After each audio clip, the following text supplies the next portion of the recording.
Today we're driving the 2024 Lexus LS 500H. Starting price on this hybrid is $115,000. As tested, this is $119,380. Not cheap, and also not new. This LS 500 has been out since around 2018. And I've filmed and tested many LS 500s over the years, but never a hybrid. So this video is going to be focusing on the hybrid powertrain. We have a very interesting mishmash of transmission choices, engine choices here, as a naturally aspirated 3.5 liter V6. It's all-wheel drive, rear axle is powered by an electric motor, and then we have this kind of hybrid between a 4-speed automatic and a continuously variable transmission with a planetary gear set.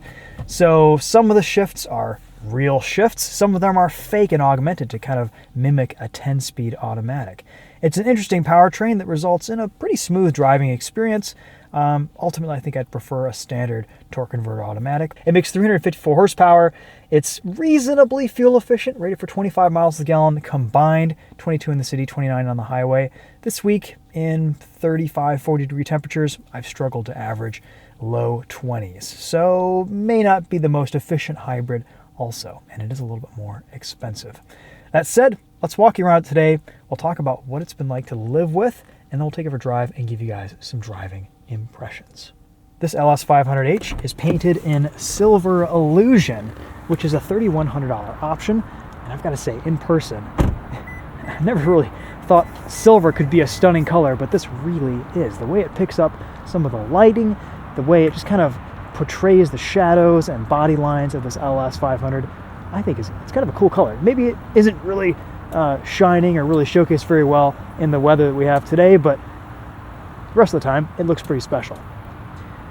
Long portions, big sedan. You can see we've got all of our LiDAR sensors right here on the side, on the front, on the windscreen. The driving assistance tech here works okay. It's a little bit inconsistent in its operation. We'll talk about that more once we get on the road and see how it does in today's weather.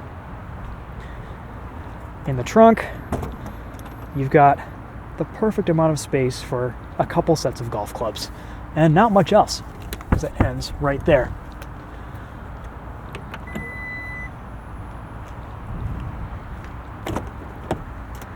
The interior is beautifully appointed. Love the leather, everything is so soft. Lots of space in the back of this LS. The materials, the finishes are all top-notch still for this class, and I do appreciate all the physical controls in this LS 500. Very comfortable seats.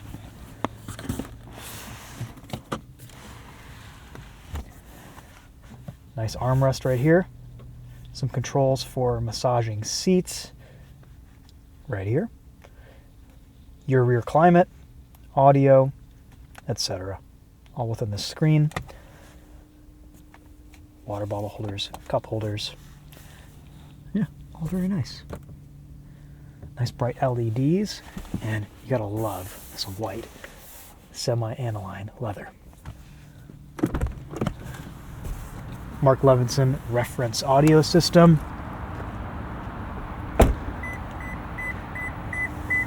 We have Bridgestone Turanza EL450 tires, 245/45 R20s at all four corners.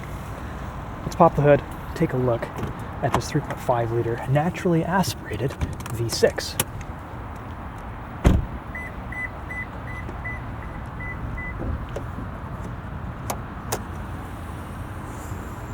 Not a whole lot to see here, hidden behind a lot of plastic, but pretty quiet V6. Even at full throttle, it doesn't make a lot of noise.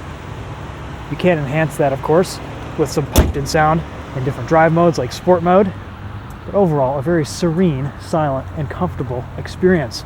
A lot of the LS 500s that we've driven have been F-Sport models, which in my mind never really makes a lot of sense for an LS.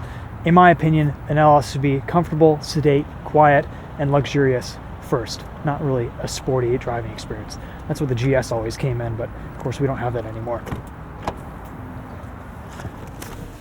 This LS 500H rides very, very soft. We get a few different drive modes here available via this Shrek ear. Normal, Custom, Sport, Sport Plus, Comfort, and Eco. I've really enjoyed Comfort mode this week. Love the controls, love the leather, the material choices and everything. Feel fantastic.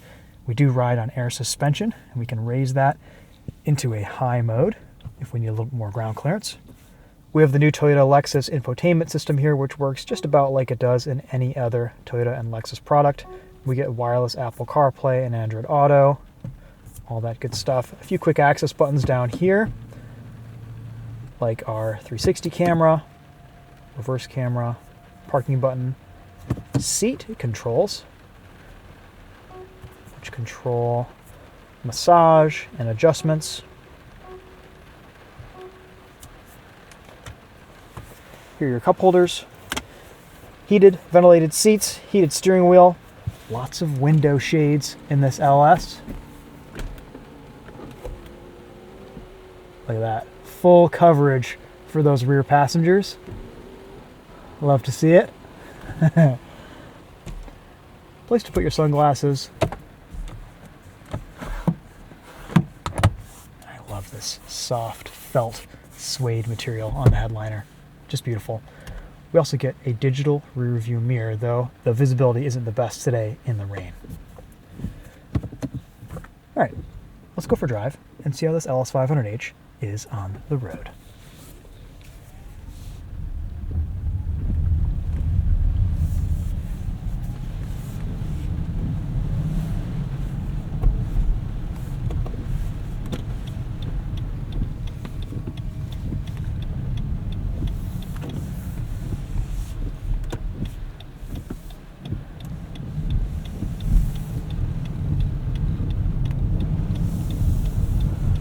All of your inputs are very nicely calibrated. Steering is light at low speeds. Throttle and brake tuning feel just about perfect for something like this. And ride quality is quite supple. In comfort mode, it's actually pretty floaty.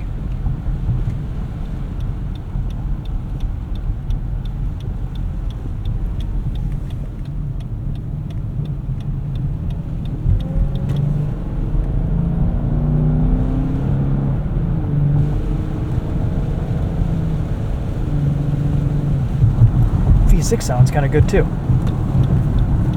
Let's go into sport mode. Suspension will stiffen up a little bit in this mode.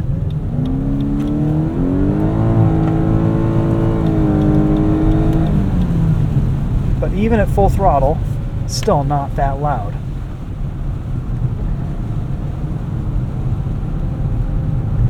And if I'm being honest, all week, this LS500 has really just kind of egged me on to drive like a grandpa.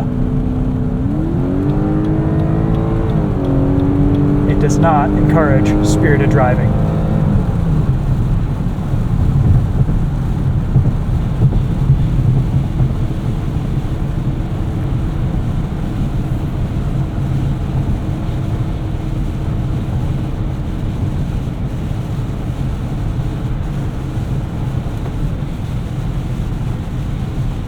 Alright, so we have adaptive cruise control, lane tracing assist, and something called advanced drive, which today is unavailable due to the weather.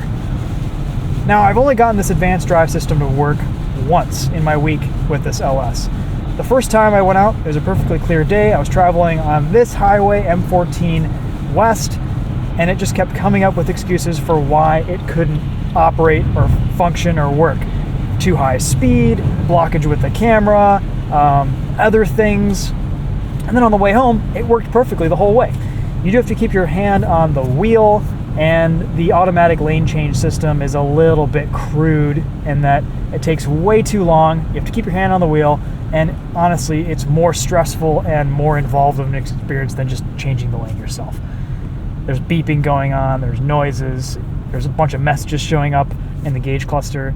It's not a very good automatic lane change system. The adaptive cruise control works well enough. The lane centering is mostly okay. But honestly, this system is so inconsistent in whether it works or not. that I find myself just using the standard adaptive cruise control, and that works fine.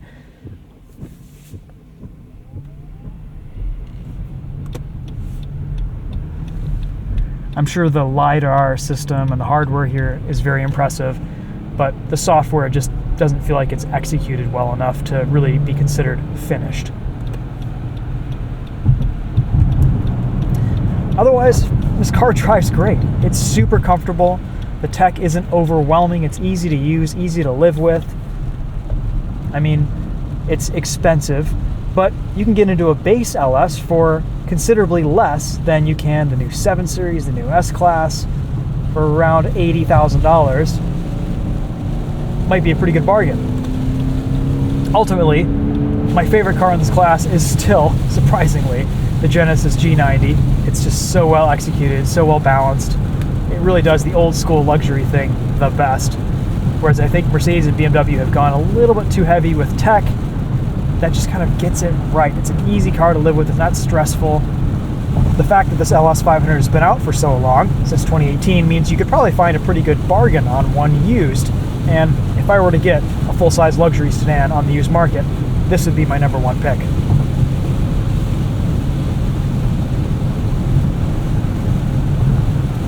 Very, very quiet on the highway, even with heavy rain that we have today. It is a very nice, isolating experience.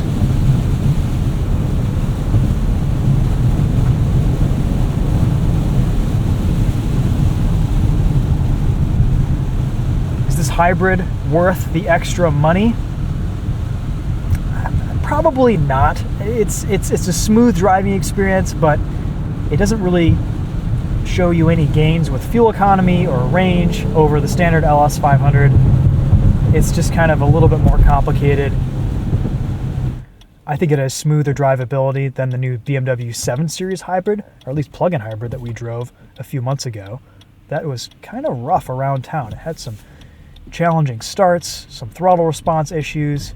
The brakes were a little bit touchy. This, everything seems to be tuned and calibrated pretty well.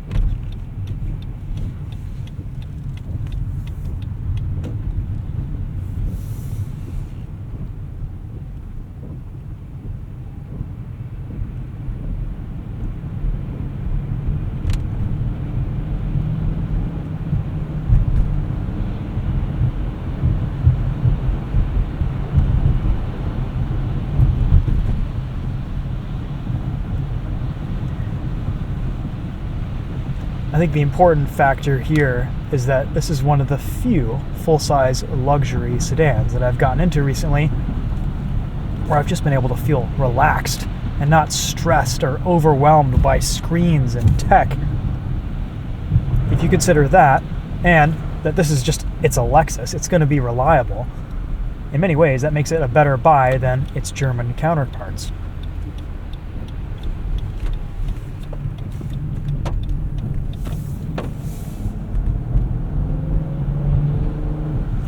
These screen graphics are a pretty big letdown, such as the case with so many digital gauge clusters these days.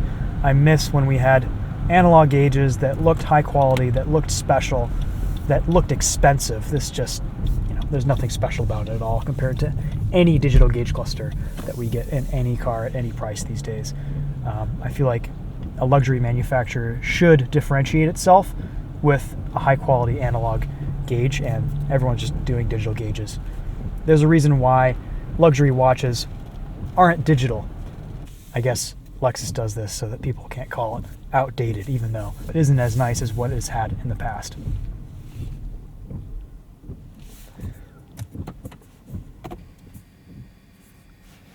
Alright guys, well, just a quick video today on the LS500H. About what you'd expect. It's been a while since we've driven an LS500, so I thought I'd get behind the wheel. A pretty rainy day out, so sorry we couldn't explore the performance envelope of this a little bit more, but honestly, that's not really what this car is about. It's been very comfortable and luxurious to live with this week. I think, though, in 2024, it's just still a little bit expensive. If Toyota worked on the driving assistance tech and got that to work consistently and on par with a lot of the other competitors in the segment, I think overall this would be a pretty standout and pretty awesome luxury sedan. As it sits though right now, it does feel a little bit dated with its tech.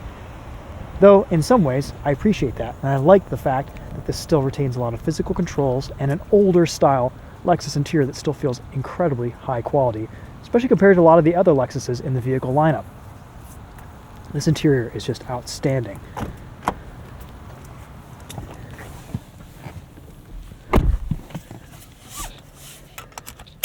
Honestly, in some ways, it's head and shoulders above interiors that we've seen from Bentley and maybe even Rolls-Royce. It's very, very high quality, very, very nice in here.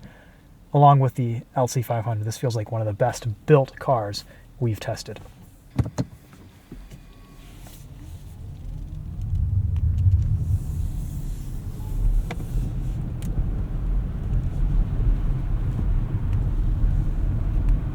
I will admit, even though this hybrid is kind of an odd powertrain, I kind of like it. It's really smooth when you're just driving this around slowly. It starts to get kind of rough when you hustle it, but I think if you listen to most auto journalists, they won't like it because they always drive their cars around at 7/10 or 10/10. But when you're just driving this around normally, casually, it's a really nice, smooth powertrain, and you don't really notice the 4-speed CVT weirdness until you are flooring it and you're going flat out. The rest of the time, it's just really smooth and kind of operates in the background. You barely ever even hear the 3.5-liter V6. And in that sense, I think it enhances this car's character as a luxury vehicle. So maybe you're reading some articles out there that say this hybrid isn't that smooth. Well, that's only if you're flooring it. The rest of the time, I think it's smoother than the 10-speed automatic. All right, guys. Well, that's going to wrap up my thoughts on the 2024 Lexus LS 500h. Thanks so much for watching. We'll see you guys in the next video. Hopefully you enjoyed this rainy evening drive in this hybrid LS. I'll see you guys in the next one. Take care.